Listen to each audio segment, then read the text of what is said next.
Chuck, this is one of the pet peeves I think you and I both have here. Let's get into this. Rebecca sends us an email. She is selling her home, and her agent tells her she needs to buy and she lives in Louisville, by the way, Jefferson County, a new 10-year lithium non-removable battery smoke detector after she gets a contract, but before she closes on her home. So far, she's right about that, right? Yeah, it's got to be a 10-year non-removable lithium battery or hardwired in the hallway of any hallway that's adjacent to a bedroom. Rebecca says she is annoyed, though. She just bought several 10-year lithium non-removable battery smoke detectors 3 months ago. Her agent says that's great, but they need to be new. And she is saying she's correct. They have here's to. The thing. The agent's correct. I think a lot of people get confused because they don't realize that if they are hard, do they? Now, there's a question, and I believe I know the answer, but if they're hardwired, they do not have to be new, or they do have to be new.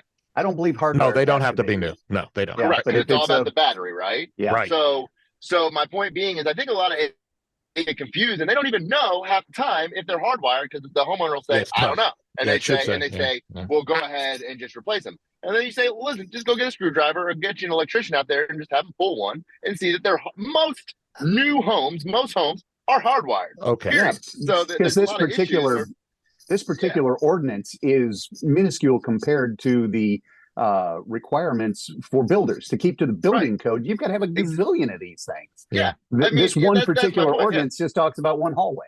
Well, but if you've got batteries, then get new ones. If you don't know, go find out. You can't put new battery. You have to buy a new smoke. New smoke detector, not new batteries.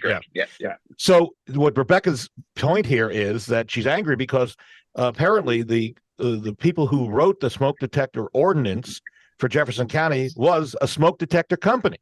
Well, there you go. Brad, am I right about that? I don't know if that's true or not, but I've heard the same thing, Bob. Yeah. It sounds to me like an urban myth. Yeah. Okay. I know it was the fire marshal that promulgated it. And so, does he own a company? I don't know.